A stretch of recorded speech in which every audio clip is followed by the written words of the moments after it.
Hello and welcome to this new episode of Bootstrapping Your Dreams Show. I'm your host Manuj Aggarwal, and today we have a very special guest, Russell Dalgleish.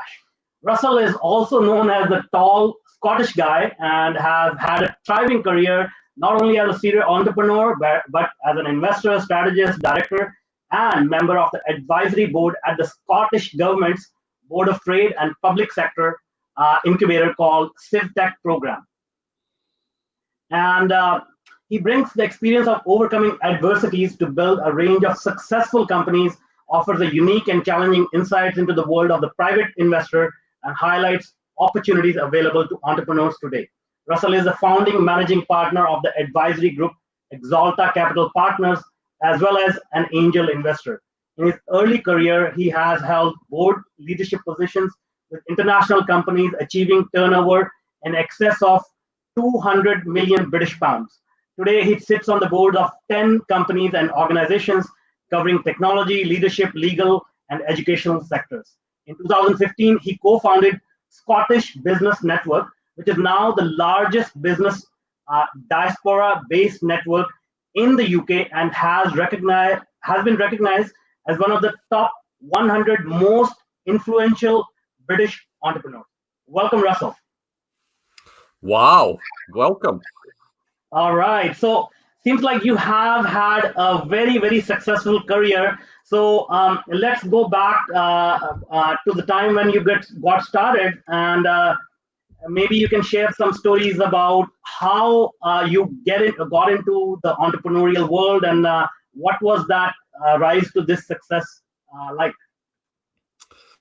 Well, I think if I go back to my childhood, I was brought up in the Scottish countryside.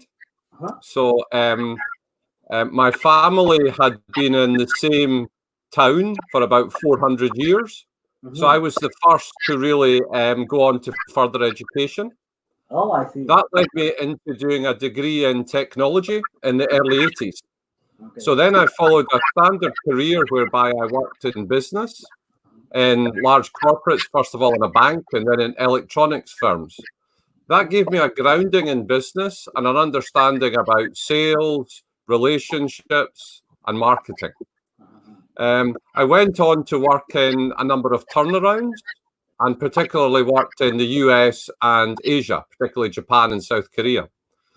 But I think my entrepreneurial journey started probably about 20 years ago, when I started to invest in and work with early stage businesses. And that's when it became much more about trying to understand that market fit. What was the solution that we are trying to solve? And I think that's where my entrepreneurial journey always starts. So whenever I receive a pitch from a company, I always ask not about the product, but about the market. So tell me about your market. In that terms, I want to know about, is the market growing, and is there a large opportunity in that market that this company could take advantage of? That's amazing. One thing I noticed is that a lot of people who come from the technical background, they find it really tough, and I face this challenge as well, to get into the sort of fluid world of business and understanding humans and markets and all that. So did you have any challenge going from a technology background into this business world? Well, I think I did face the challenge, but it was probably the opposite of yours, which was I wasn't very good at technology. I was much better at people. So it was a natural progress to make, which was I would end up being in positions in technology companies where I did the interaction with people. So if I was to use an example, the 3.5-inch disk drive, which was at the center of all of our desktop computers, is actually copyrighted in the country of Scotland, where I am. I see. So before it went into mass production in the US, we developed some of the first hard drive technologies. So in the late 80s, I joined a company which manufactured a small form factor disk drive. And I was the first person in the company not to be an engineer, not to be a technologist. So my job was to answer the phone. So on my first day, I dealt with phone calls from the Russian military and from NASA. And I went on like that. And I found that my skill was being able to understand what the client was trying to achieve, and then to translate that to my engineering and technology friends so that they could work on solutions. That's amazing. So I'm sure you met a lot of people who are trying to cross over multiple disciplines like technology and business and sales. Um, what do you recommend people? Should they stick to one lane, meaning should they become an expert in one thing, or should they try to get grasp on multiple disciplines and be multifaceted? I think the first step is always the same. And I think you've been through this in your own journey. And it's about understanding who you are. So if you spend time understanding what motivates you, what drives you, what your moral framework is, and how you like to work and how you like to engage with people, and if you're very honest about that, then it will become apparent what you should do with your career. So when I look at myself, I am very much an international person. I enjoy travel and I enjoy dealing with international people. I enjoy challenges, which are going to be very difficult. And I'm very comfortable being on stage. So it was natural that I would take my career forward in directions like that. And I've found that today that tends to lead to me working with smaller companies, but also taking positions such as chairman. Because chairman is a wonderful role because no one knows what you do. In addition to supporting the chief exec, you're also the salesperson for the company because you can get out and talk about it. For sure. So I think always start with understanding who you are. That's a very good point, and thank you for bringing that up. Now, you also brought up a point about international business, and I'm really fascinated by that because I being an expatriate and an immigrant, like I've seen how business is done in multiple countries, multiple continents. And since you have worked with people in Asia, in Europe, in US, what is your observation? How do people do business differently in these parts of the world? Do you notice any differences in how they approach things? What I notice is that people tell me that we do business differently in different parts of the world. But what I have found is when you get to know people, we're all the same. Our first priority is our family. We're trying to advance our career. We're trying to achieve things. So once you start with that premise, business is actually the same everywhere. We have frameworks with which we operate by, legal constraints, and we just have to operate in that way. Where it becomes difficult is if you find yourself operating in countries where there is a lot of corruption, so that someone's word is not their bond. So I tend not to work in those types of locations. I've run a number of leadership programs in Dubai for people from Syria, Iran, Iraq, and different countries which suffer from countries which I have seen in the press have suffered from great armed conflict. But the problem with business is corruption in those countries.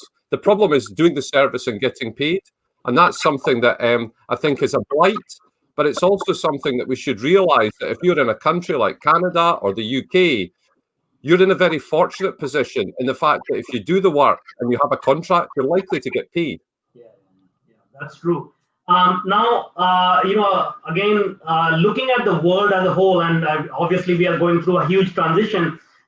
What do you think is sort of the ratio of countries which are reliable and they have stable financial systems and political atmosphere and reasonable corruption? Because corruption, as we know, like it's everywhere.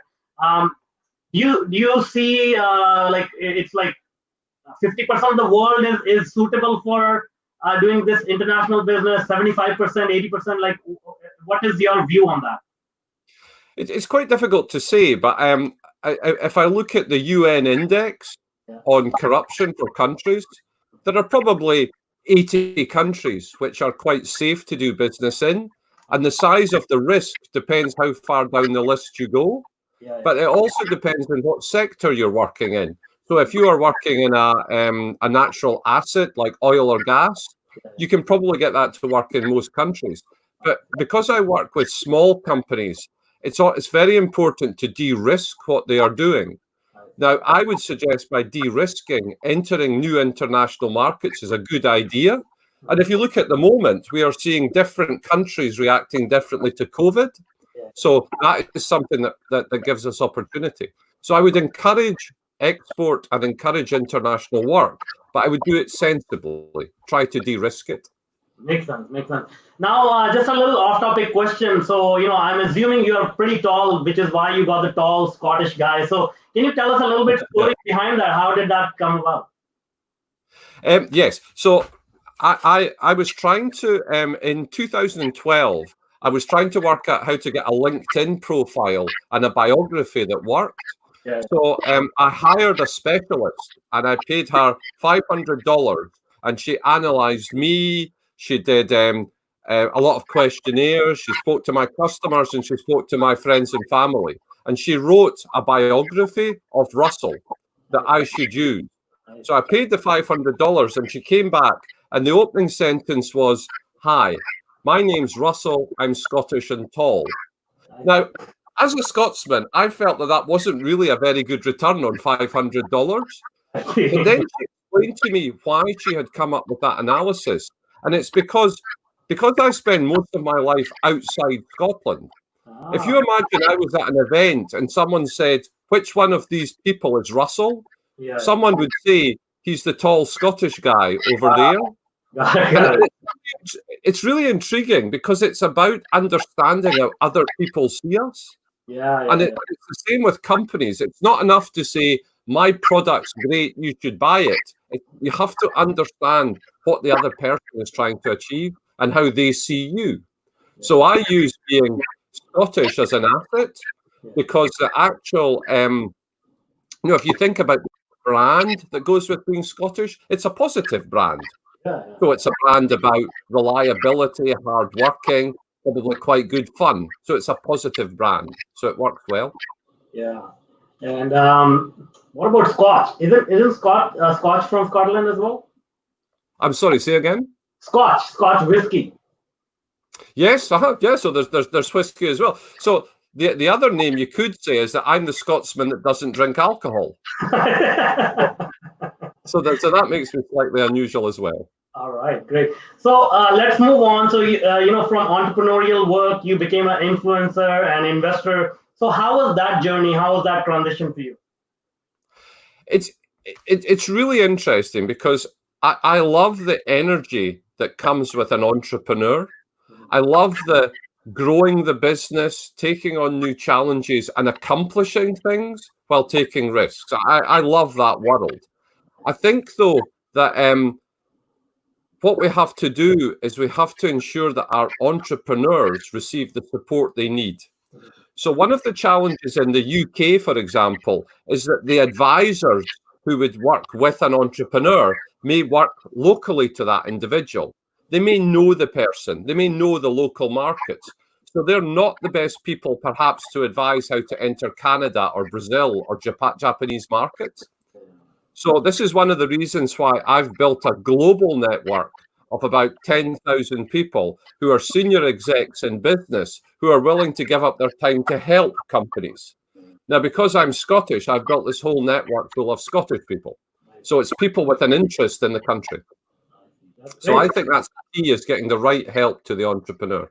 Yeah. So this is very interesting. Like, there's a general convention that people who are successful, people, who are CEOs of, successful companies, they are not very available, approachable, or, they don't have a lot of time to help other people. So is that a misconception? What are your views about that? That is a total myth. Mm-hmm.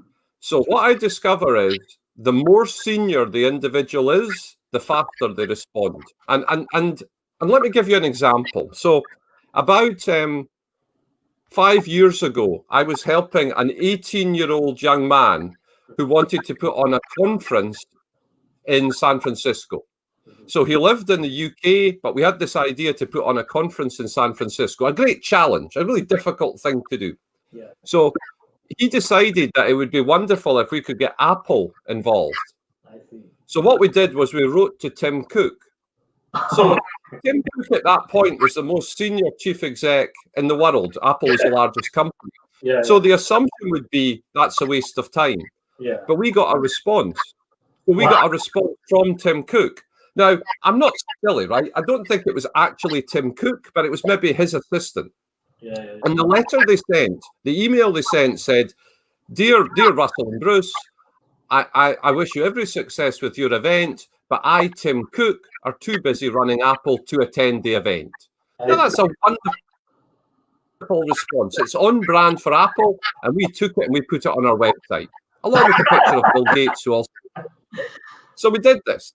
Awesome. However, the letter from Tim Cook changed my life because the second paragraph said, we have another British person here called Jonathan Ives, and I've passed on your details to him. Now, that gentleman's better known as Sir Johnny Ives, the design authority at Apple for 22 years. So we thought, that's quite nice. Let's see what happens. Yeah. So what happened was 8 hours later, my telephone rang. And it was a gentleman phoned up and said, basically, I'm Johnny Ives, exec assistant and head of the design lab here at Apple. Who the hell are you? I've just received an email from Tim Cook saying to phone you. So then we built a relationship with this individual and we did some good work and we got the chance to visit Apple when we were out in Silicon Valley, which was quite unusual. Yeah. And what that told me was we have to stop qualifying ourselves out of opportunities because of people's job titles. And we just have to reach out and ask them. They're just people the same as same as ourselves. And there's never been a better time to do it now with products such as LinkedIn. Yeah. You can just write straight to someone. Yeah. In fact, that's how I met you as well, right? Yeah. All right. So let's also talk about some of your investing activities. So, you are helping a lot of people, but how do you invest? How do you pick your companies? What is your criteria, and how do you work with the founders that you invest in? The key is the individual. So what I do is I spend time getting to know the individual and getting to know the market. That's my key. If we have someone who has the drive, the knowledge, and the capability to do something, and it's an interesting market which we think will grow, then that's a great area for me to work in. So that's the starting point. Then we try to design out a business model, and then we go for it. And we use the network of connections to come in and help. And I'm a great believer in asking people for help, because there's no reason why we have to do all this ourselves. Now, I'm very fortunate that today I have a very large network, but I also know that if you ask someone to help, they will typically say yes. Now, I've done a lot of work round about the word belonging. So as human beings, we have a desire typically to belong to something. Now, we may belong to a football team, or we may know who we support, or we may belong to a country, or we may belong to a golf club, but we have a desire to belong. Now, I work quite heavily in this area to belong about where you are from, where you spent your childhood, or where you studied. And what I've realized is that if I'm working with an early stage business from Glasgow in Scotland, and I believe there is a senior exec who could help them, who is also from Glasgow, I know that even though I don't know the person, I know they will help if I ask. If I say, hi, really impressed with what you've done with your career. I've got a young Glasgow business here. Would you spare 5 minutes to give them some advice? 100% of the time, that individual will say yes. And they will also thank me for the opportunity. It's wonderful. So I think that understanding belonging and understanding what motivates someone is so important. That's very true. That's very true. Now, one of the things I have noticed, because I work with many startups myself, and I've noticed this trend, especially in the US, where most of the time is spent in looking for investors, investments, raising money, rather than focusing on building a business. And also, I noticed that, obviously the attention is diverted towards raising money, but then once the money is raised, the investors are always sort of interfering in the work, like making sure that their vision is carried out rather than the company's business model and whatnot. So what are your views around that? Like, how do you notice these type of trends in the industry? I think working with an investor, you have to put much more thought into it. So I work with a lot of early stage businesses who only see money. Yeah. So if someone's going to give, they think, so someone phoned me a month ago and said that they had just received $250,000 worth of investment for 10% of their company, and they were sitting drinking champagne to celebrate. And I said, "Oh, I'm sorry, you've just lost 10% of your company." That's not what happened. And they went, no, that's really good.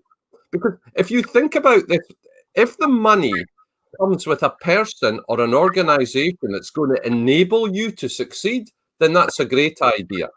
So I worked with a company called TickX, TICKX in Manchester, and they spent a long time trying to raise some initial seed funding. And what they do is they sell concert tickets for music venues. And eventually they found the best investor, which was a British record label called Ministry of Sound. Okay. So suddenly they're selling they're selling tickets for rock concerts, and their investor's a record label. That makes complete sense. You and I would say that's sensible. The thing to think about with an investor is, if you think about your company as your house, when you give up some of your equity to an investor, it's like you selling your bedroom. Yeah. So you've sold the bedroom in your house, and when you go for breakfast, this investor is going to be sitting there in your house. He now owns part of your house. So think really carefully about who you're going to work with. Make sure you get to know them, and don't beg for the money. Make the investor want to work with you. That's the way to do it. Exactly. And don't prove the model first before you try and raise the money. And give up your. Do you know that? It must be about 30 years ago. We did we did a startup, and we funded the entire startup on 50 credit cards. So we got 50 credit cards, raised the money on the credit cards, and knew we had to get to revenue quickly enough to cover the interest payments. And we took the credit cards and we put rubber bands around them and we stuck them on the table. And that's the way we used to do it. We would take on debt as a way to fund our businesses. 30 years ago, we didn't give up equity without a gun at our head. Yeah, I mean, not only 30 years ago, because I've seen businesses being built like traditionally. That's how you do it, right? Like you figure out what is the junk you can sell to raise a little bit of money to buy the product that you can sell or whatever, right? This whole trend of just constantly looking for money is a foreign concept. So I found it very interesting when I worked with founders like that. Anyway, you nailed it. I think you gave a very good framework for people to follow to build their business and raise the money. Now let's move on to your network of Scottish people. You already talked about it, but let's dive a little bit deeper. Like, how did you conceive of this network, and how did it come about? I'm sure it was challenging to build this network of 10,000. How many businesses you have? 10,000 individuals in 76 countries. So it was actually really easy because all we decided to do was to start. Okay. So what I would encourage everybody watching this program, this episode to do is to start. To start, you do one thing. So myself and my co-founder, Christine Essen, who was an economic development professional, we decided to start Scottish Business Network in London as a way to bring together people who were Scottish in business. And we said, well, we've got no money, so we'll start by having a meeting. Okay. So we got someone in a big company to give us a boardroom to have the meeting in. Right. Then we started to invite friends, and they all said they would come. And then the company said, this looks like a really interesting thing you're doing, Russell and Christine. Would it help if we provided canapes and wine? Oh, wow. And we said, yes, that would be a great idea. Yeah. I think everyone would love that. And then at the last minute, the company was Aberdeen Standard Investments, and their chief exec heard what we were doing, and he said, could he come and speak at the event since we were in his office? And we said, yes. Yeah. So very quickly, we went from a small idea, taking step and step and step. We built a model. So our model was now, we will have events every month. we will phone up large companies and we will ask them to supply canopies and wine. And they all said yes. We did an event in one of the largest, the top floor of one of these huge towers in London. And we had wine waiters handing out the wine. It was amazing. And it was just, we couldn't be asked.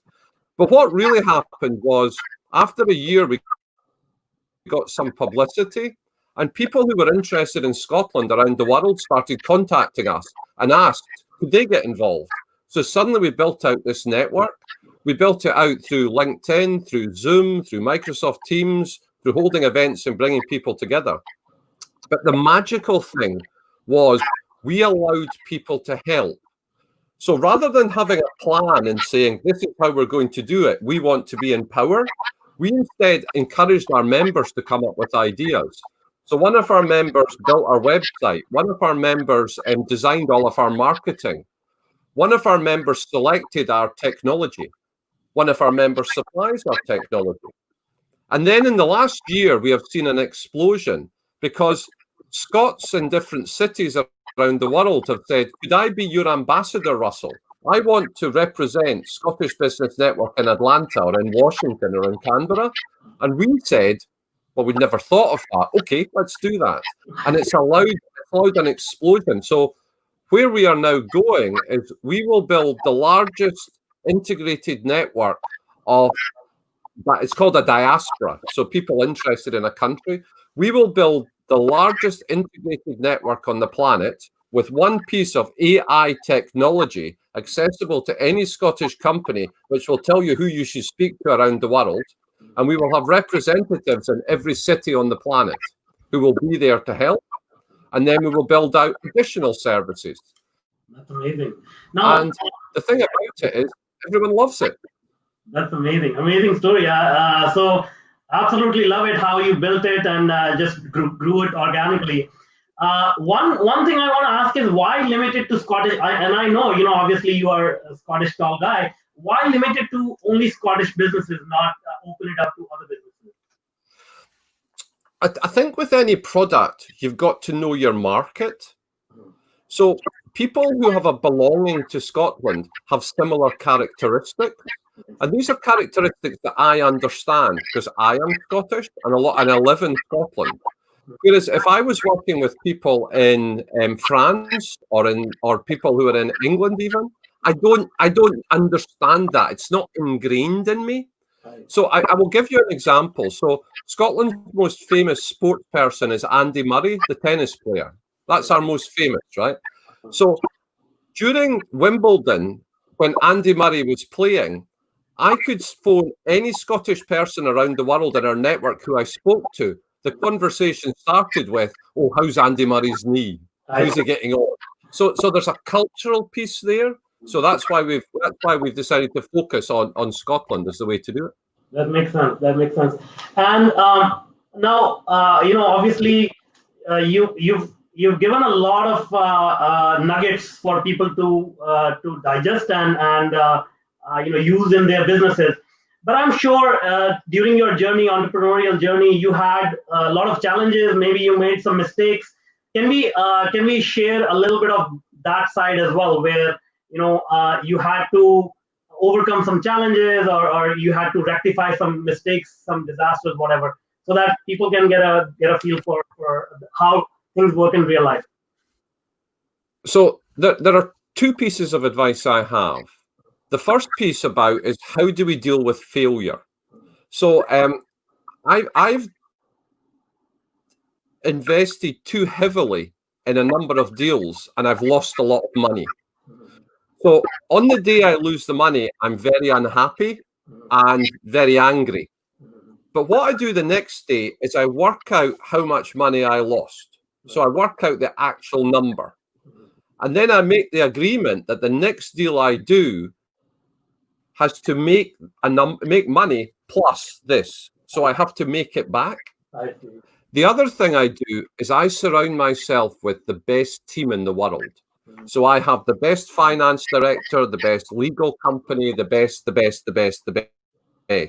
And because I have these individuals who agree to work with me for free because they're part of these networks, I'm protected. Because where businesses fail is not because of poor market fit or a bad business plan. Businesses fail because poor financial control, poor HR control, no insurance. That's why they fail. And it's having the basic building blocks is absolutely essential. So that's what I would encourage everyone is start building this incredible team round about you. Every company requires to have a chief financial officer or finance director.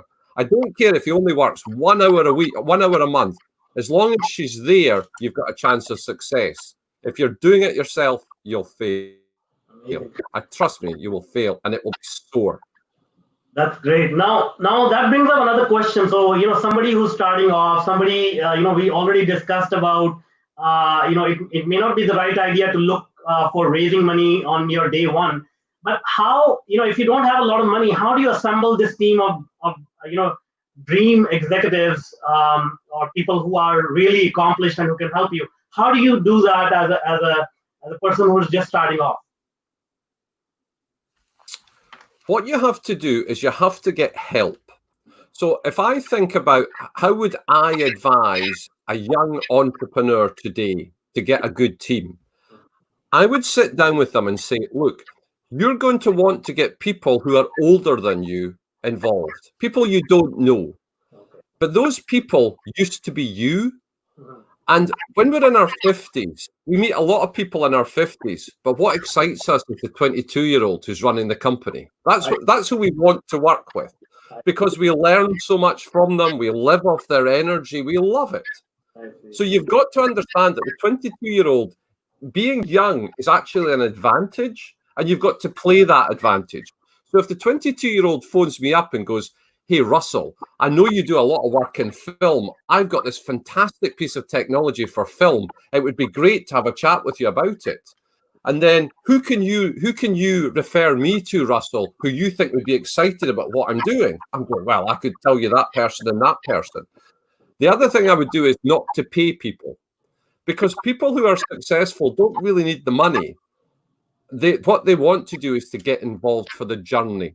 You do this yourself. You just want to get the buzz of seeing people being successful. That's what we want, because that's the reward in life. The money comes because everybody makes money when there's success. So I would say that young people have to understand the advantage they have and not to think about the disadvantage. And if they think about that, then they will succeed. And they sit there on LinkedIn, build themselves the best LinkedIn profile they could imagine, prove they're reliable, and do it. And there's one thing that differentiates a good young entrepreneur from a not so good one. And I'll tell you what happens is the best entrepreneurs I've met have sat down with me and said, Russell, I'm thinking about doing this. I'm thinking about doing that. What's your advice? And it could be they want to work with angel investors. And in Scotland, we have some of the best angel investors, superb people. So what I will do is I will sit down with the young entrepreneur and I'll say, you should do this, you should do this, and you should do this. I'll give them 3 pieces of advice. If the next morning they drop me a note and they say, Russell, I've done those 3 things, what should I do next? I'll work with them. I see. Only 1% will do that. Yeah. 99% will forget about it or do it and not tell me, but 1% will come back. And my experience is the 1% that come back are brilliant, and you want to grab their coattails. Has that been your experience? It's definitely my experience. I give advice, and people are very happy with that advice. But as you said, the percentage of people which follow through is very, very small. Is very small. I find it very interesting. Yeah. So if I was to make if I was to say, I know someone you should speak to and do the introduction, you would do it. Yeah, of course. You would do that as doing something that, well, a large percentage of people don't do it, and I don't know why. I can't explain it. It doesn't make sense to me. Yeah, I find the more conversations I have with more diverse people, the better understanding I have, because we all have blind spots, and I just love talking to people and understanding what they are going through, because that informs me of what kind of problems exist in the world. I think there's another thing as well. It's about energy and peace. So I notice for a lot of business people, they qualify themselves out of opportunities for no reason. So I spoke to someone today and I said to them, oh, I can help you. I love what you're doing. I will write an article and put it on LinkedIn. I have a lot of followers on LinkedIn. They'll be really interested in what you're doing. Yeah. And the person said to me, we're designing a new website. Could you wait until September to do that? Wow. And I said, no, I'm going to do it now or never do it. Let's not assume that people aren't going to like you because of your website. Nobody might read the article, but let's do it now. Let's do it today. Let's get some energy in it. And she agreed, and it's been a great success. Yeah, no, I have so many stories like that. In March, I met somebody, and he's a brilliant guy, like a comedian, and he creates all these nice arts and all that. And he was struggling, he was not making money, and so I told him, why don't you go to Etsy.com and sell it? And he goes, yeah, I have an Etsy account. Okay, I will get it done by 30th. I'm like, right now is the first. You're gonna take 1 month to upload 2 pictures. Like, get it done in 2 hours. Like, what is the problem? And then I kept going back to him. I was like, okay, is it done or not? And then he got involved in something else. But then by the end of the day, he got it done. So I was like, oh, I didn't even realize it takes that little effort to get it going, yeah. Right? And a lot of people just have these mental barriers, and I don't understand them. It's interesting to understand. I have a mental barrier. So because when I was a child, I was brought up in schools where if you made a mistake in school, someone would hit you on the hand with a ruler. Right? So I was brought up that way. So because my body is conditioned to make mistake, get hit, it kind of stops me taking risks. So I discovered that I had a problem with MailChimp. I would write a newsletter and it was all ready to send. And then this big gorilla finger, the big gorilla finger on MailChimp, I found I couldn't press that. It was, because was it really right? I'll double check it again. So I solved the problem because I have one member of my, so what I do now is I write the newsletter and I pass it on to my team member to send it. So they just send it. And it's a really silly example, but just watching that finger go like that and I couldn't press it. And I had a brilliant example of that, which was we were working with a client and he'd written half a newsletter to go on MailChimp, but wasn't happy with it and it was taking forever. And he accidentally pressed the send button. So it was only half a newsletter. It was only half a message, but he sent it. Yeah. And we got two inquiries that afternoon. I see. So it was by taking action that we achieved something. It's a great memory. Very true. But understanding your own limitations and avoiding them is good. Exactly.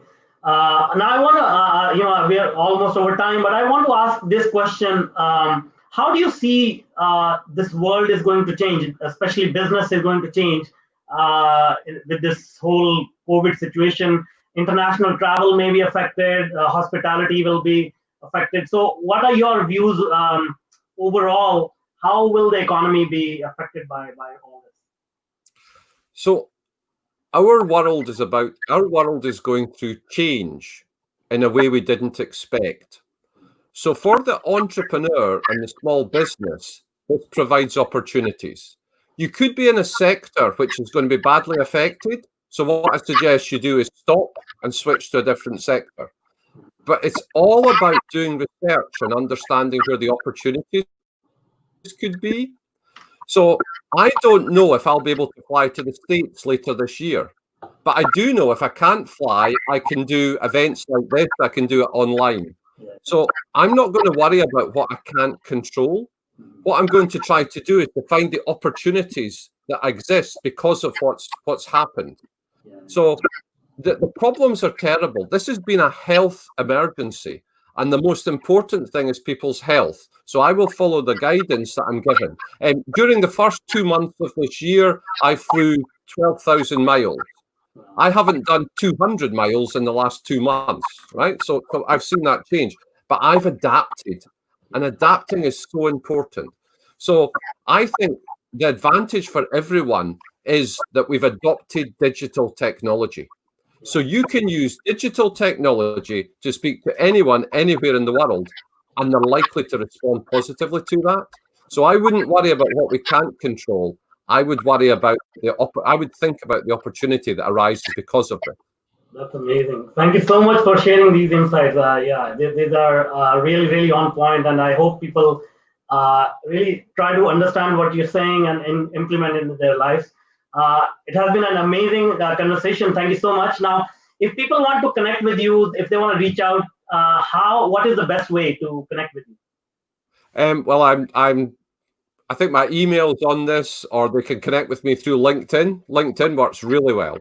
So that's the way I would suggest. And if someone wants to ask me a question, ask, and I'll try to help.